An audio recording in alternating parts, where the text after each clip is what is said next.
Kevin Harvick, a virtual lock for the Hall of Fame, to 60-time winner in the Cup Series. Hopefully there'll be that one time when you can get out of the car and say that one was for Dale when we win our first race. He's going to get him, though. Here He's going to get him. Harvick wins. What a race. What a finish. The California Kid wins the Brickyard 400. Side by side, right to the line. Harvick will win the Coca-Cola 600. He comes. 60 career wins. His 800th Cup start. And he's in to compete for a championship. Checkered flag at Phoenix for Kevin Harvick. Kevin Harvick leads the way, looking for the checkered flag. He's going to win the race and the NASCAR championship. California's Kevin Harvick does it. Unbelievable. For the man, Kevin Harvick. Looking back, nobody had any idea what type of career this would have been for Kevin Harvick.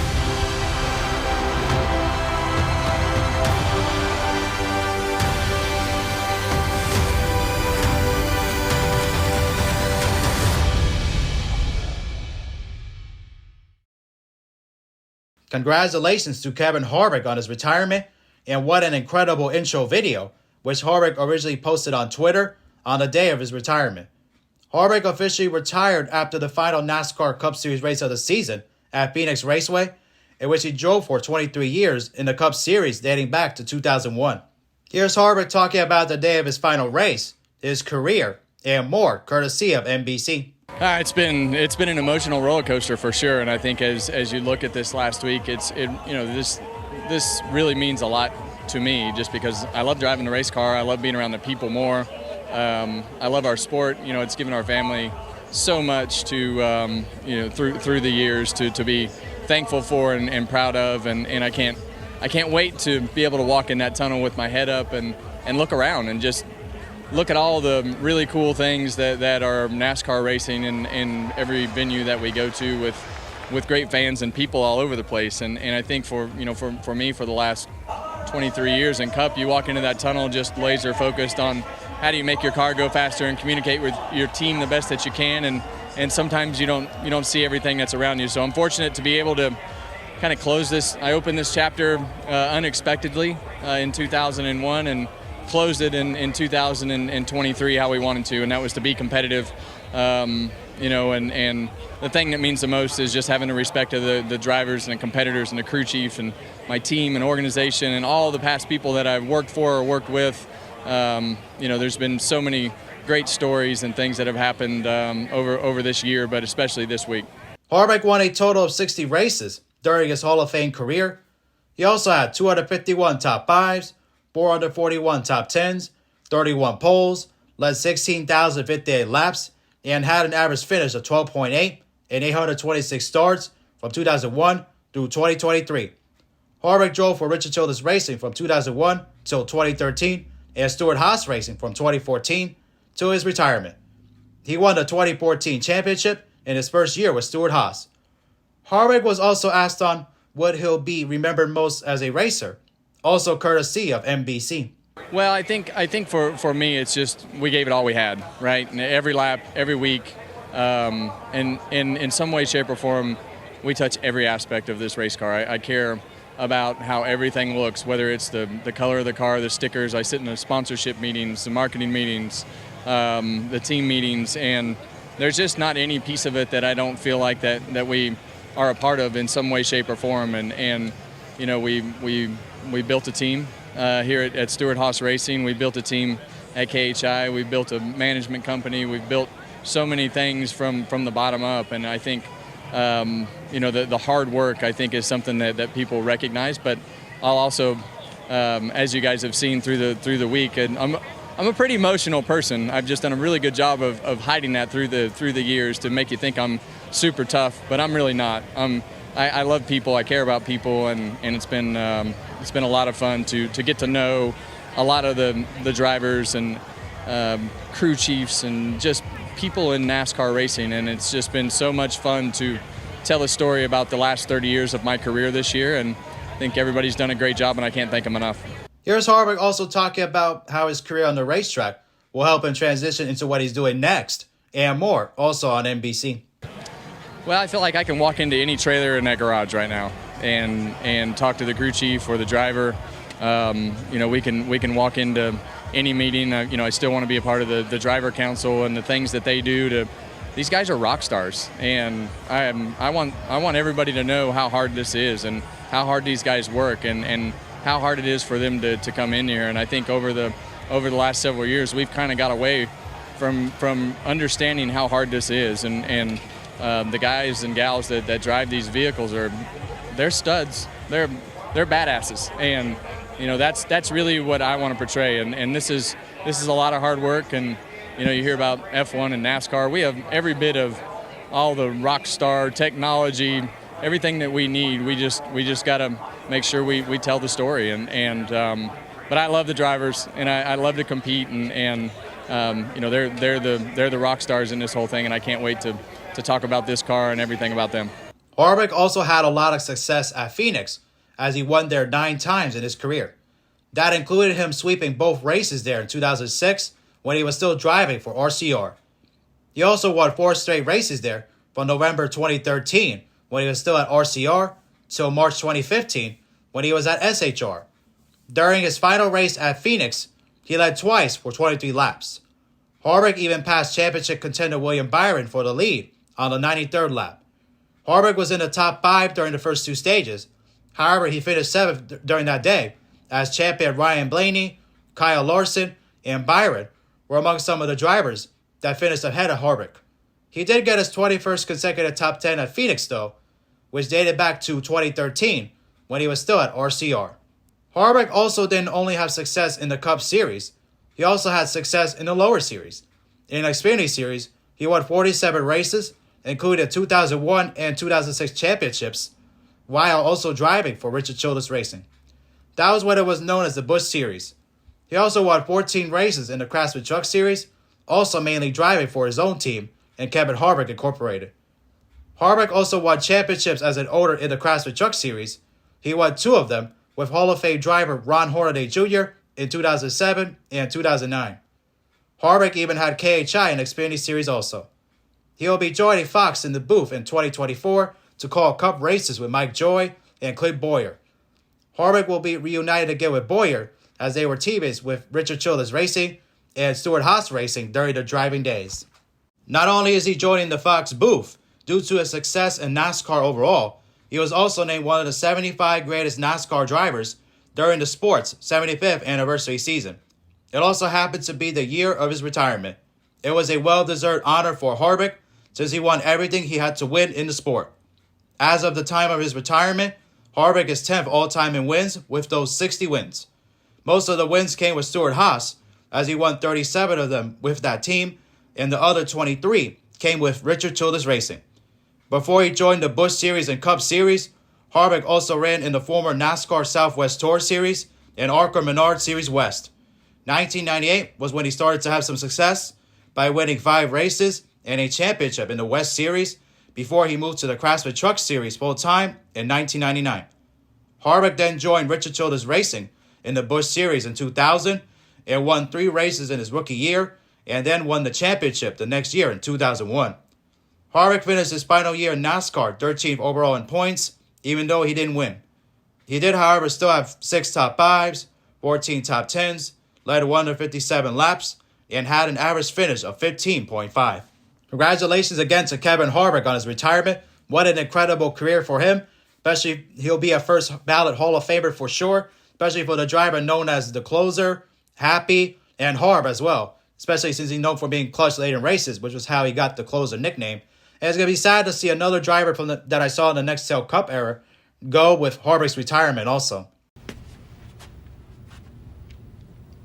No, God! No, God, please, no! No! No! No! It's okay, Michael Scott. Harvick will still be around the sport. And it's sad to see more drivers from that era go, especially in recent years, such as Jeff Gordon, Jimmy Johnson, Tony Stewart, Matt Kenseth, Dale Earnhardt Jr., Carl Edwards, Mark Martin, Clint Bowyer, Ryan Newman, Kurt Busch, especially those high-name profile drivers that have retired in the most recently in the last couple of years, especially Denny Hamlin said something at a press conference that was interesting as well, which was true. He said that Harvick was one of the last drivers that knew what the sport was, and that's true because he was the last active driver, full-time driver, to race in the Winston Cup era, especially since Johnson and Newman aren't full-time anymore. And he won in the Winston Cup era as well. Last driver to win in that era as well. And when he ran in the Winston Cup era, it was back when it was a full season championship before it became the playoffs and the chase that it is now. And obviously back then it was like that. And Harvick, did a lot of great stuff in his career, but he didn't have a great career without his share of controversies, though, as he had a lot of run-ins with drivers over the years in all three series, especially in 2002 in the Craftsman Truck Series race at Marsville Speedway. Harvick intentionally spun out Coy Gibbs after saying on the radio that he was going to get him, and NASCAR parked him for the rest of the weekend as a result of his actions. And he had run-ins with Greg Biffle as well in the Busch Series that year also, even with Ricky Rudd in 2003 in the Cup race after Richmond. And in 2011, Harvick had a run-in with Kyle Busch at Darlington Raceway as Busch turned Harvick into the outside wall. And after the race, Harvick tried to shove Busch, but Harvick's car got away from him as it hit the inside wall on pit road after the race. And in 2021 at Bristol Motor Speedway, Harvick had a run-in with Chase Elliott after they tried to battle for the lead, and Harvick made slight contact with Elliott as Elliott's car went slightly up the track to almost hit the wall. And as a result, Elliott had a flat tire, and it ruined the rest of his night. And then Elliott tried to block Harvick as a result when he got back on the track, and that ruined Harvick's chance to win the race as Kyle Larson passed him late.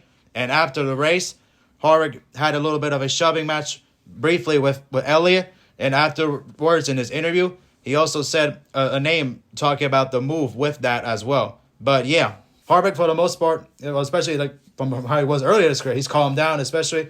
And he's become a family man as well. He was obviously been married to Delana, his wife, for a lot of years, but they had children together in Keelan and Piper, and had a lot of memorable moments with Harvick and his son Keelan as well, especially after races, putting him in the car as well. And he did that with Piper as well. So that was pretty cool for Harvick to do that. And just, what an incredible career it was for Harvick. No doubt a future Hall of Famer, no doubt, first ballot.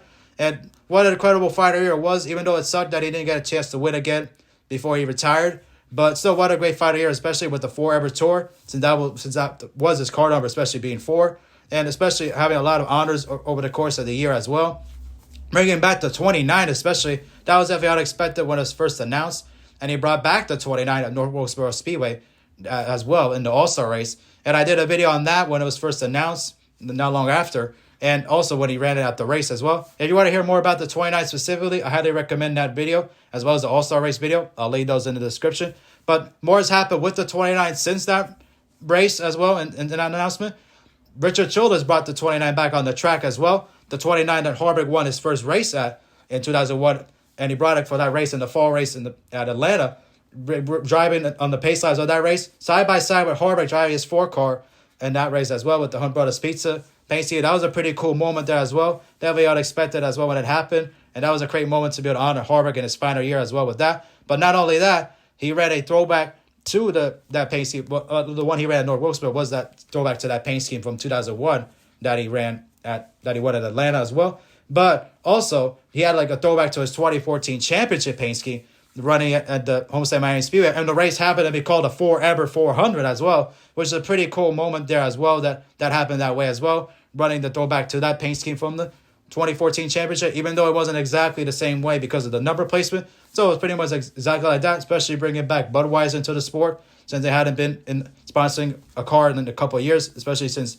they left and then Busch took over and then Busch Lights. So that was a pretty cool moment there as well that they did that, even though that was a great way to honor him in his final year. And that was the first year he was with Stewart Haas Racing as well. So that was a great moment there as well. But yeah, what a career though for Harvick especially. Definitely the way he started his career was definitely unexpected as well, especially in 2001, he was supposed to be driving the 30 car, the America Online car, for Richard Childress Racing for 7 races. And as a result, that never happened. And he obviously had all the sponsors with AOL and all that on the car as well, since that's what it was known on the car and all that. And unfortunately, that never happened because of Dale Earnhardt's death in the Daytona 500 that year in 2001. And Harvick pretty much took over right after that as a result. But he had a lot of great moments that year as well, winning several races, especially the most notable one being the one in Atlanta in 2001, and just his third start since he took over for Earnhardt at Rockingham as well in the second race of that year. He always had that great finish with Jeff Gordon in Atlanta that's so iconic as well, especially with Harvick just barely beating Gordon in that race as well for that first win. That was an incredible, memorable moment as well, especially with all the fans remembering Dale Earnhardt as well, and for Harvick to have the 3 fingers up as well after that win and he did that for several times. He won in Atlanta after that as well, which was a pretty cool moment. And he did that in a great way to honor Earnhardt as well. But obviously, he wasn't expected to go into the Richard Childress Racing that soon. Especially, he still ran the full time in the Busch Series that year, and he won the championship in the Busch Series. But just what a great year it was for Harvick. Even though it wasn't the circumstance he wanted, but it was still just humble beginnings for him. It was just a unique way for him to get into Richard Childress Racing. But he had some good success with them as well, especially winning the Brickyard 400 in 2003, having his own spin on the Harvick paint scheme as well, the 29 as well when he ran the GM Goodwrench in that year, and when he was first joining Richard Childress Racing, and that was nice there that he won that race, especially that it was only win of that year. And he had a lot of other big wins with Richard Childress Racing as well, winning the 2007 Daytona 500, which I talked about before, how that was an epic photo finish between him and Mark Martin in that race especially. And that was the only time he ever won the Daytona 500. And if he didn't do that, he would have never won, especially since he never won it again. But that was an iconic finish as well there, especially running the Shell Pennzoil paint scheme in that one, right after GM Goodwrench decided to step away as a full-time sponsor and just stay as an associate. But that was a great win for him there as well. The biggest one of his career, especially being the Daytona 500, how big a race that is to win. And also, he won the Coca-Cola 600 in 2011 as well, driving with the Budweiser paint scheme there, winning that in 2011 and 2013. Barely being Dale Jr. when Dale Jr. ran out of fuel in that race as well. Harvick passed him late, and that's when his closing nickname really took a big spin there because of how much he was in late in races, and he came back late to win races there as well. So that was just a great moment there, especially with RCR. But I think had he stuck around with RCR, he would have had maybe a borderline Hall of Fame career, but I don't think he would have had the career he ended up having with Stewart-Haas once he joined them, because that was a big deal when he joined them, because that played a big role into him becoming a Hall of Famer, and he won so many more races with Stewart-Haas compared to what he would have with RCR, because they didn't have the best equipment at the time, especially once Earnhardt, after Earnhardt said the equipment wasn't the same, especially, even though Harvick did get to win here and there, especially, but he just never had the chance to win a championship, even though he came close a couple times with RCR. But he obviously felt like he wanted something better, and as a result, he ended up joining Stewart-Haas, which was the best move he ever did in his career, because his career would have been probably along the lines of, possibly Ricky Rudd or Jet Burton, borderline Hall of Famers, even though Rudd should be in. And as a result, but he would not have had the Hall of Fame career that he did, and he's going to be a first ballot Hall of Famer, no doubt. And him joining Stewart-Haas was the best thing he ever did in his career, like I said, managing to win that championship, and he managed to win a lot of races there with them as well, especially most of his wins came with Stewart-Haas, especially when he won there. And as a result, that made the difference of him. And he obviously managed to finally win the Southern 500 with Stewart-Haas as well. Several of them. He won it a couple times as well. And he managed to win a couple more Brickyard 400s driving for them as well. So it added more wins to his record there as well. So that was just incredible that he did that. And I'm excited for Harvick to be in the booth as well for Fox. Very excited for that. It was definitely not a surprise when it was first announced. Probably the worst kept secret that happened in NASCAR, especially. Kind of like when it was reported that Tobey Maguire and Andrew Garfield would be in Spider-Man No Way Home, even though they and Marvel denied it, despite the fact that everybody knew that they would show up in the movie. And then they did show up with Tom Holland as well. So definitely was the worst kept secret there as well. But it was still exciting to see Harvick in the booth. Not surprised, especially since he had a lot of broadcasting moments in his career, especially having been in the studio as well at Infineon Raceway in 2003 at the Dodge Sabre 350 in the pre-race there as well with him and Dale Jr. taking over for Chris Myers and Jeff Hammond and Darrell Waltrip. And that was pretty incredible as well that he ended up doing that. But that was a great moment there as well. And obviously he's broadcasting an Xfinity series as well, having done a lot of Xfinity races as a color guy, but having done the drivers only broadcast, especially doing with Ryan Blaney and Joey Logano year before that, Clint Boyer before he joined Fox full time. So definitely he did some good stuff there with play-by-play, and I'm excited for him to be in the booth as he provides good analysis and all that. But still, like I said, that's going to be exciting for him to do that, especially him being back with Boyer again and being with Mike Joy. That's going to be awesome to see that. And I'm excited for that as well.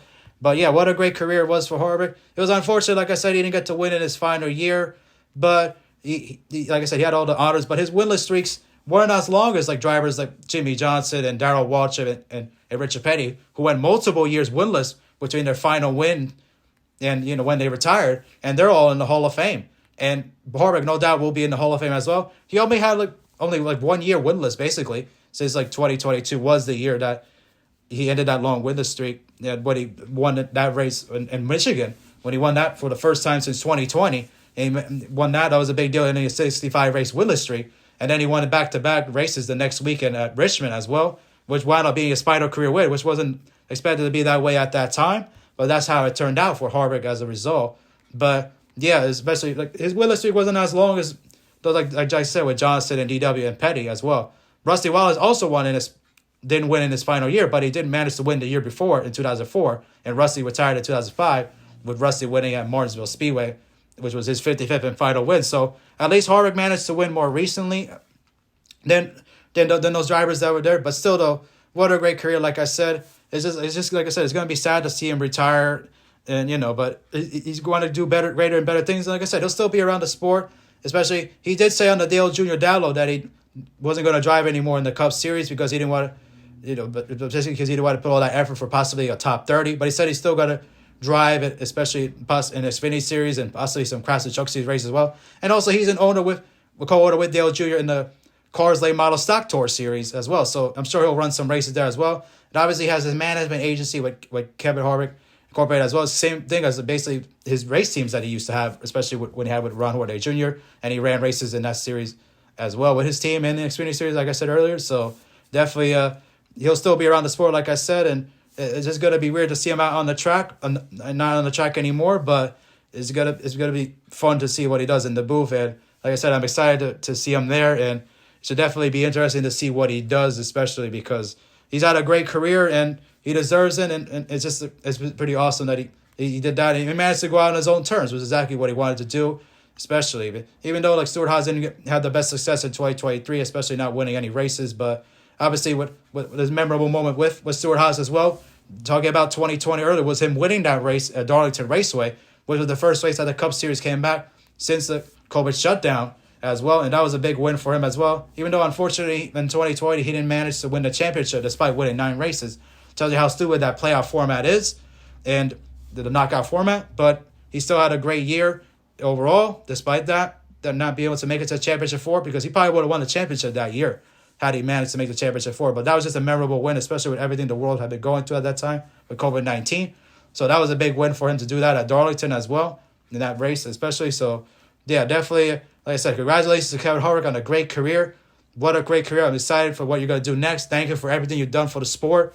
It's just incredible what you've done, and I'm excited to see what you're going to do in the booth, because that's going to be a lot of fun, like I said, and that's just going to be great stuff there as well. And obviously, Harvick's had a lot of great paint schemes in his career, especially the ones that he had with the GM Goodwrench paint scheme, his version of it, that I talked about in the 29 video, with the zigzag lightning-looking things as well that he had on that car. That was a pretty nice car as well with the paint scheme there. And the one he ran in 2003 at the Budweiser Shootout, the red version of that was also nice as well. And his Reese's paint schemes are also nice as well, especially the ones he ran in the Busch Series. I really like those versions of it as well. And, of course, the Shell Pennzoil paint scheme, can't forget about that one, since he won the Daytona 500 with that one in 2007. That was also a nice paint scheme there as well. And those were the paint schemes he ran when he was with Richard Childress Racing. And then once he joined Stewart-Haas Racing, he also had some nice paint schemes there as well, with the Hunt Brothers Pizza paint scheme with the green and the Hunt Brothers Pizza logo on the hood. I've always liked those paint schemes as well that he's ran, especially. And also, I like the Busch paint schemes that he ran as well, especially the ones that were the throwback versions with the classic Busch logo that he ran at Darlington. I always like those paint schemes as well. And, of course, you can't forget about the Budweiser paint scheme that he ran in 2014 that he won the championship with. It's an awesome paint scheme there as well, especially the fact that he ran it as a throwback and Homestead in his final Homestead race in the Forever 400 to that paint scheme that he won the championship in 2014. So that was a nice paint scheme there also. I always like this Jimmy John's paint schemes there also, especially with the black and the white on the sides also. Those were pretty nice paint schemes there also. So congratulations again to Harvick on his retirement. It is pretty awesome to see what he's going to do in the booth and all that. And it should definitely be exciting and everything like that also. Anyways, hope you guys enjoyed.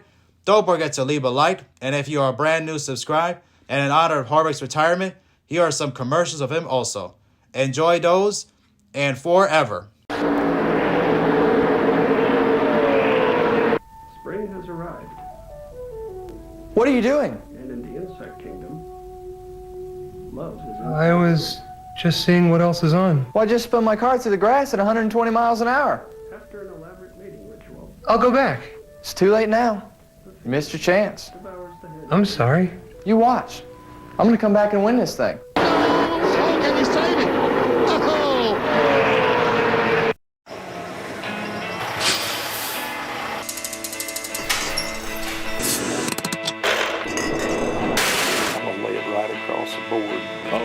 we're going to Daytona.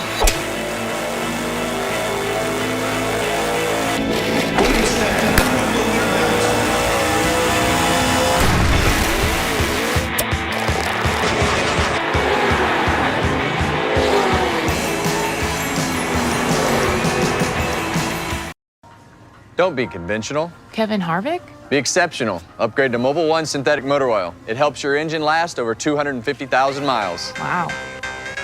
What's he doing? Raving. He's exceptional. So is Mobil 1. Yes.